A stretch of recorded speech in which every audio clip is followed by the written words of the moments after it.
मिताहार भी हमारा कंप्लीट हो गया। अब आज हम नाड़ी शुद्धि पढ़ेंगे। नाड़ी शुद्धि में क्या इंपॉर्टेंट है एग्जाम की दृष्टि से वो हम देख लेंगे। नाड़ी शुद्धि में कहा गया है घेरन संहिता में सबसे पहले आसन, कि आप जिस आसन पर बैठकर अभ्यास करेंगे वो आसन कैसा होना चाहिए। तो नाड़ी शुद्धि के लिए जो आसन है, आसन से संबंधित भी क्वेश्चंस आते हैं, इसका सीक्वेंस आता है, इसीलिए आसन को आपको सीक्वेंस में याद करना पड़ेगा। सीक्वेंस में याद करने से तात्पर्य यह है कि जिस तरह से श्लोक में कहा गया है उसी तरीके से याद करेंगे। जैसे कि श्लोक में कहा गया है, कुशासने मृग आजिने व्याघ्र अजिने च कंबले स्थूलासने समासीनः प्रांग मुखो वापो उदंग मुखः नारी शुद्धिम समासाद्य प्राणायामम समाभ्यसेत। यानी कि पहले कुशासन, उसके बाद चर्चा की गई है मृग चर्म की, मृग आसन, व्याघ्र चर्म की, व्याघ्र आसन, और फिर कंबल। ये चार चीजें कही गई हैं। स्थूलासने का तात्पर्य यह है कि मोटा आसन होना चाहिए, स्थूल आसन होना चाहिए। तो इस तरह से आसन आप लेंगे तभी जाकर के आपका अभ्यास की शुरुआत, एक तरह से तैयारी आप कर रहे हैं नाड़ी शुद्धि की। उसके बाद कहते हैं समासीनः, इसमें आप विराजमान हो जाए, प्रांग मुख हो, पूर्व की ओर मुख हो, या उदंग मुख, उत्तर की ओर मुख हो, या तो पूर्व की ओर मुख हो या उत्तर की ओर मुख हो। ये देखिए बड़ा इंपॉर्टेंट बताया गया है, आपसे एग्जाम में आ सकता है। घेरन संहिता के मुताबिक प्राणायाम का अभ्यास या योग का अभ्यास दोनों ही दिया जा सकता है, या नाड़ी शोधन का अभ्यास।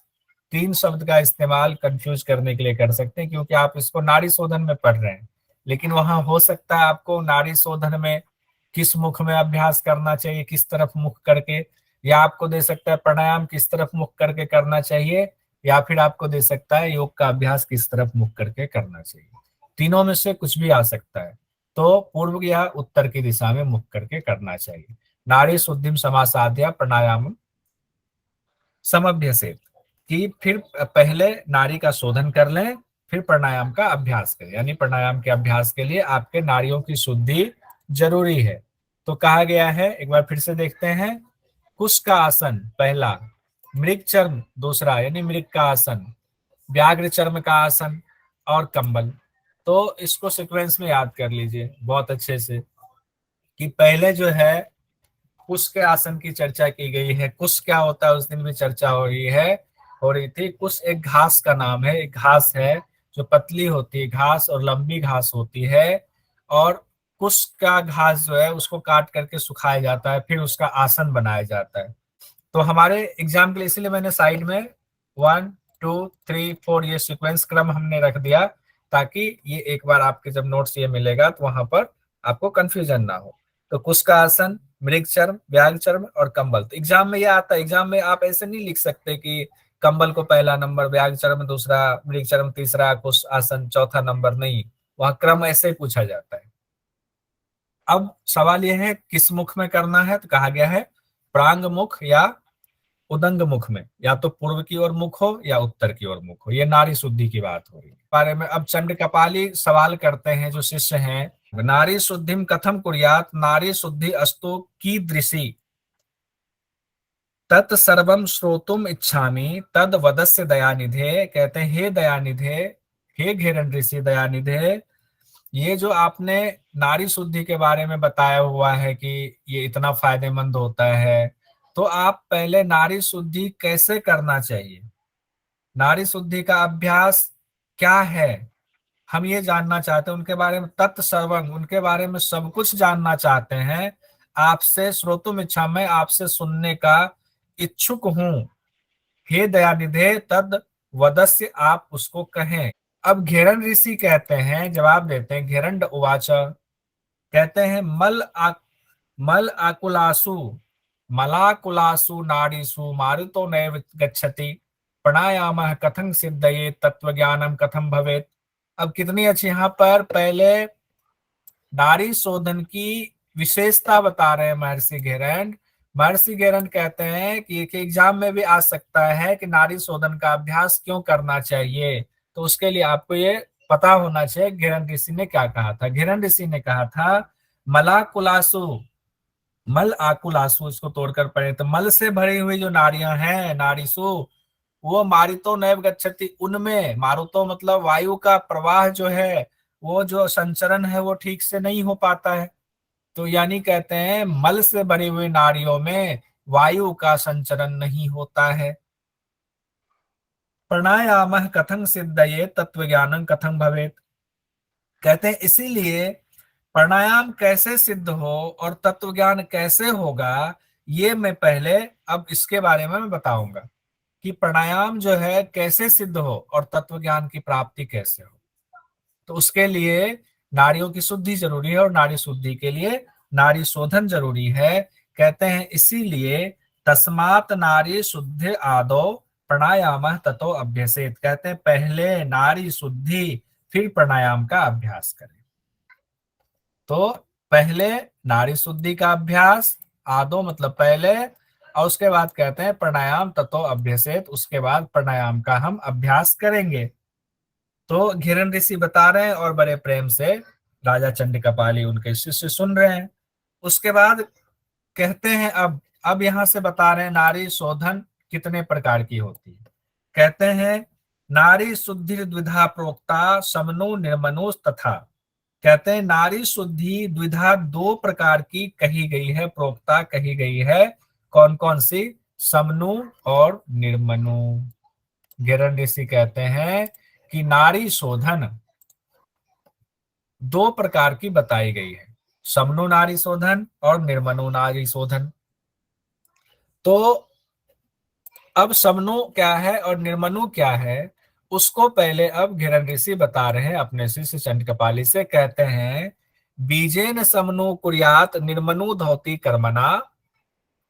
अब देख लीजिए बीजन यहाँ याद रखेंगे क्योंकि घिरन ऋषि मैंने पहले बताया था हर चीज को बहुत विस्तार से बता रहे हैं। तो विस्तार से बताने का मतलब है कि कई चीजें हमें कंफ्यूजन हो सकती है याद करने में, तो उसके लिए मैंने अलग अलग स्लाइड अभी बनाया हुआ है, 2-3 बार भी रिवाइज कर लेंगे।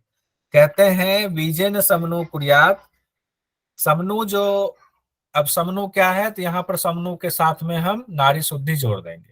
समनु नारी शुद्धि बीज मंत्र के साथ किया जाता है। और कुर्यात निर्मनो, कुर्यात निर्मनो मतलब निर्मनो जो नारी शुद्धि है उसको किया जाता है धौती कर्म के द्वारा।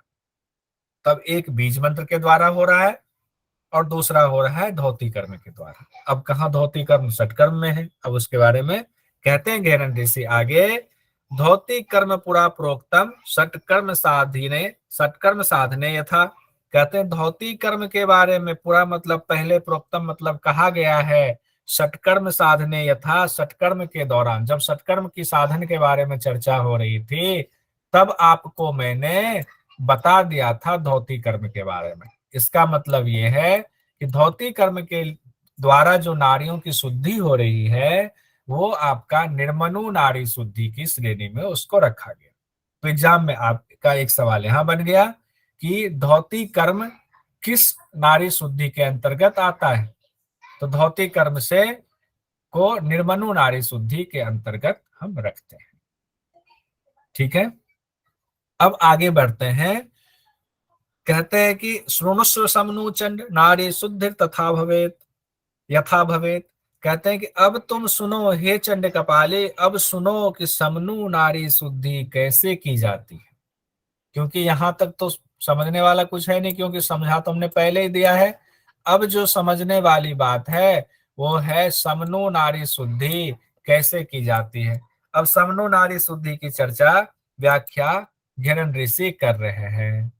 कहते हैं एक बार इसमें देख लेते हैं, समनु बीज मंत्र के साथ जो करते हैं उसको कहते हैं समनु नारी शुद्धि, और निर्मनु नारी शुद्धि धौती कर्म से जो होता है, धौती कर्म के द्वारा जो आपके नारियों की शुद्धि होती है उसको निर्मनु नारी शुद्धि कहते हैं। अब हम लोग आते हैं समनु नारी शुद्धि की व्याख्या में कैसे बताया गया। कहते हैं उपविश्यासने योगी पद्मासनम समाचरेत, गुरुवादी न्यासनम कुर्यात यथैव गुरु भाषितम, नारी शुद्धि प्रकुर्वित प्रकुर्वित प्राणायाम विशुद्धये, कहते हैं कि उपविश्यासने बैठकर, कैसे बैठेंगे, कहते हैं योगी को यानी योग साधक को पद्मासन लगाकर बैठ जाना चाहिए। उपविश मतलब होता है बैठना चाहिए, तो बैठना चाहिए, कैसे बैठना चाहिए, कहते हैं पद्मासन, अच्छी तरीके समाज से अच्छी तरीके से पद्मासन लगा करके बैठ जाए। ठीक है, अच्छी तरह से पद्मासन लगा करके हम बैठ गए। उसके बाद कहते हैं कि गुरुवादि न्यासनम, गुरु आदि का न्यास करें। अब चूंकि ये गुरुमुख विद्या है, जो योग की विद्या है वो गुरुमुख विद्या है। जो गुरुमुख विद्या है जिनके द्वारा दी जा रही है, हम उनका पहले न्यास करेंगे, उनका सम्मान, उनकी एक न्यास की अलग विधि होती है। गुरु का न्यास करने के बाद गुरु ने जो भाषित किया है, गुरु ने जो पहले बताया है अभ्यास के बारे में, जैसा आपको पहले विधि बताई जाएगी, गुरु बताएंगे तभी आप अभ्यास करने बैठेंगे। तो हमें जो गुरु ने बताया नाड़ी शोधन ऐसे करना है, तो हम गुरु का ध्यान करते हुए, गुरु का न्यास करते हुए, उनको पूरा सम्मान देते हुए, उसके बाद हम गुरु ने जो हमें कहा है उसका ध्यान करते हुए हम नाड़ी शोधन की प्रक्रिया शुरू करेंगे। तो कहते हैं कैसे करेंगे, कहते हैं वायु बीजम ततो ध्यात्वा धूम्रवर्णम सजे स तेजसम चंद्रे चंद्रेन पूर्येद वायु बीजम षोडशके सुधि। अब कहते हैं वायु बीज का ध्यान करें, कैसे, जो धुएं के रंग वाले तेज युक्त हैं, धूम्र वर्ण तेजसम, धुएं के समान तेज वर्ण वाले जो हैं वायु बीज, उसका ध्यान करेंगे। अब वायु बीज का एक बार बता दीजिए आप लोग कि वायु का संबंध किस चक्र से है? अनाहत। अनाहत है सर, ओम है। हम वायु बीजम, वायु का है अनाहत से, और अनाहत चक्र में हम लोगों ने मंत्र पढ़ा था, यम मंत्र वायु बीज का पढ़ा था। कहते हैं वायु बीजम, वायु बीज का ध्यान हमने जो धारणा किया हुआ था, धारणा में जिस तरह से हम ध्यान लगाते हैं उतना ध्यान तो हम वायु, उसका धूम्रवर्ण तेज रूपी धूम्रवर्ण का हमने ध्यान कर लिया, और वायु बीज हमें यम का अब यहाँ इस्तेमाल करना है। कैसे, यहाँ पहले ही कहा गया है, समनो हम लोग नाड़ी शोधन पढ़ रहे हैं, समनो में बीज मंत्र के साथ करेंगे। कहते हैं कि वायु बीजम ततो ध्यात्वा धूम्रवर्णम सत्तेजसम चंद्रेन पूर्येद वायु बीजम षोडशकैः सुधि चतुष्टया मात्रया च कुंभकेनैव धारयेत् द्वात्रिशं मात्रया वायुम सूर्यम नाड्या च रेचयेत्। तो यहां तक पहला वाला हम लोग कर देते हैं, यहां तक रेचक तक आ गए हम लोग, यहां तक रेचक तक आ गए। अब इसका रेचक में क्या कहते हैं देखिए, बड़ा अच्छा हमने ये बना दिया है चार्ट, चार्ट में पूरा अच्छे से समझ में आ जाएगा। पहले कहते हैं वायु बीज का जो मंत्र है, बीज मंत्र है यम, य, यम बीज मंत्र से कहते हैं 16 मात्रा से आप पूरक करेंगे। किससे पूरक करेंगे? चंद्रेन पूर्येत वायु बीजम, यानी कि लेफ्ट स्वर से आप पूरक कीजिए, कर लिया, और 16 मात्रा से। उसके बाद कहते हैं 64 मात्रा, चतुष्टया मात्रा, 64 मात्रा से आप कुंभक करेंगे। इसी बीज मंत्र से, यम बीज मंत्र से ही आप 64 मात्रा से कुंभक किया।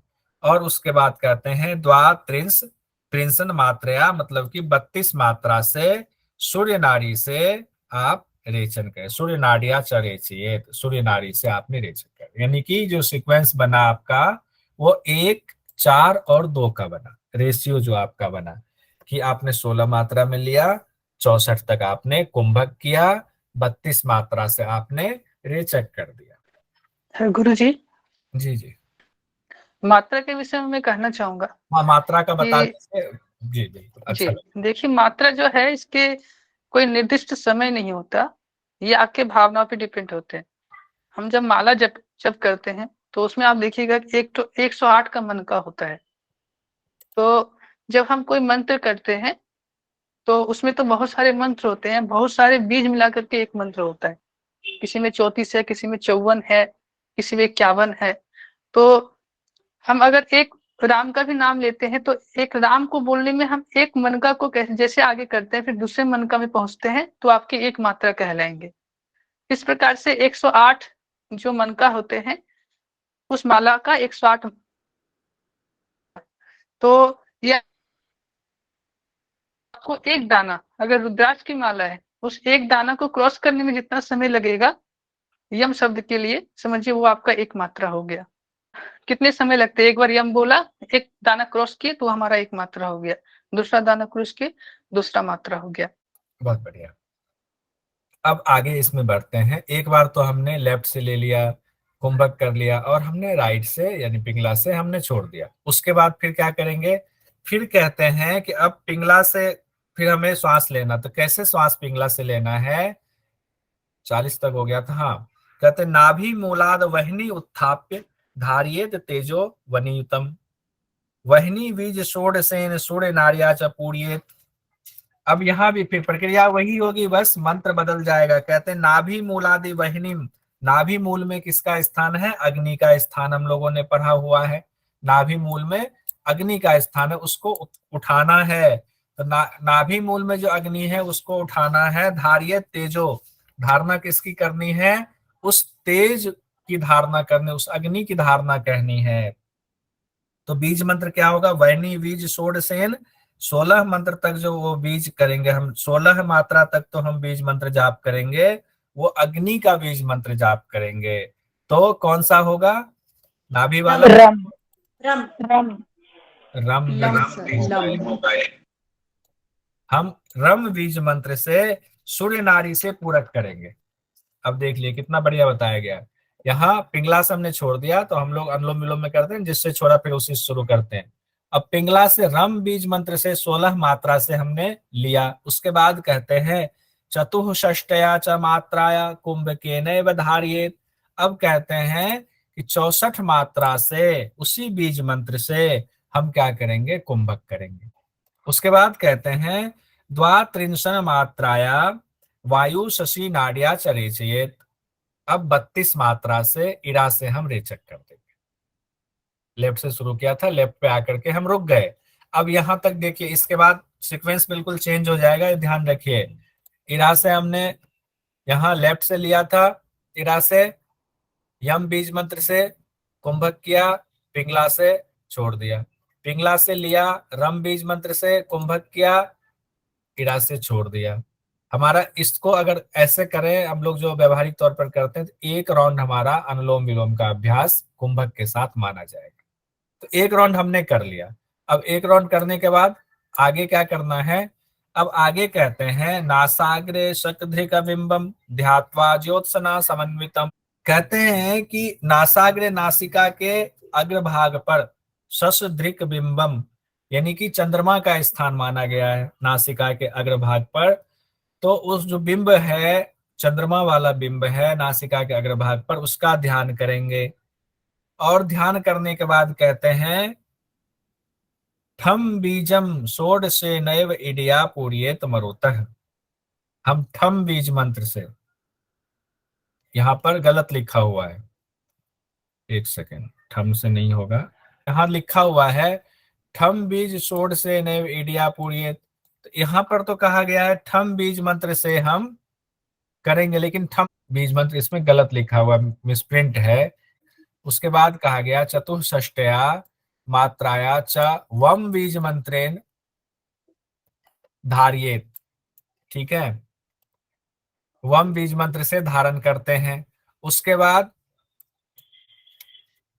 अमृतम प्लावितम ध्यात्वा नारीर धोती विभावयेत। अब यहाँ पर देखिए, ये जो संशोधन किया हुआ है, विभाजित कर द्वा त्रिंसेन लकारेन दृढ़म भाव्यम विरेचयेत। अब देखिए यहाँ पर वो गलत लिखा हुआ है, वो मिसप्रिंट है। ठीक है, इसको पिछली बार हम लोगों ने करेक्ट करा था। हम लोगों ने अभी जो 5 जो हम लोगों ने मंत्र पढ़ा था धारणा में, पंच धारणा में, वो क्या पढ़ा था? ल व र य ह।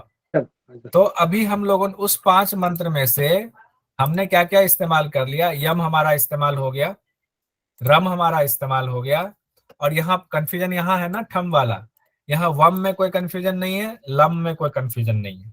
ये हमारा 4 जो है पंचधारणा वाले 4 चक्र का हमारा कंप्लीट हो रहा है। तो यहाँ पर ठम ना होकर के यहाँ हम है। ठीक है, इसको करेक्ट कर लीजिएगा। यहाँ हम ही है वो मिसप्रिंट है। यहाँ हम करने से हमारा पूरा सीक्वेंस बिल्कुल क्लियर हो जाता है। तो हम बीज सोड से ने यानी कि हम बीज मंत्र से 16 बीज मंत्र से पूरक करेंगे कीड़ा से, 64 बीज मंत्र वम से कुंभक करेंगे और 32 बीज मंत्र लम से रेचक कर देंगे। दूसरा चक्र में ये 3 बीज मंत्र बताया गया, बस इतना ही बताया गया। अच्छा सर जी। ठीक है, इसमें यही इसीलिए तो मैंने कहा ये अलग है। हम अब तक तो ये सोच रहे थे कि सिर्फ अनुलोम विलोम कर लेंगे, हम एक बार लिया छोड़ा तो एक राउंड यहाँ तक कंप्लीट हुआ, दूसरा राउंड कंप्लीट क्यों नहीं हो रहा है। लेकिन इसमें सूत्र श्लोक में घेरन संहिता में इसको कंप्लीट नहीं किया गया है। हम अपनी तरफ से उसको कंप्लीट नहीं करेंगे। अगर कहीं लिखा होता है कि इसी तरह मान करके कंप्लीट करें तो करते, हम इसलिए नहीं किया, जैसा लिखा है वैसा ही लिख दिया। तो दूसरी लाइन इसलिए ये समझने वाली है। पहला में तो आपको यम और रम याद रखेंगे तो आप कहेंगे चलो एक राउंड तो यम से पहला और दूसरा रम से कंप्लीट कर दिया। तीसरा वाला में जो है अब बाकी जो 3 बीज मंत्र आपका छूट गया है, हम वम और लम, उस 3 का इस्तेमाल नीचे किया गया है। वो भी एक ही बार बोला गया है और लिखा नहीं है ऐसा कुछ। अभी अगले श्लोक में देख लेते हैं क्या लिखा हुआ। तो यहां तक जो कहा गया है समनू में, लेफ्ट से 16 बीज मंत्र हम का इस्तेमाल, 16 बीज मंत्र वम का इस्तेमाल कुंभक, 32 बीज मंत्र लम का इस्तेमाल रेचक, इतना करेंगे। अब ये बताइए कि 16, 64 और 32 मेरा सवाल है और विचार कीजिएगा। ये सवाल पूछने के लिए नहीं, विचार करने के लिए है। इस स्टेज तक अभी जितने लोग मौजूद हैं क्या कोई कर सकते हैं, कोई पहुंचे हैं? ईमानदारी से बताइएगा। गुलशन जी? नहीं, ये मध्यम श्रेणी के हो गए, हम लोग तो अभी नीचे ही हैं। आनंद जी? सर बहुत पीछे है अभी तो हम लोग। नहीं है ना?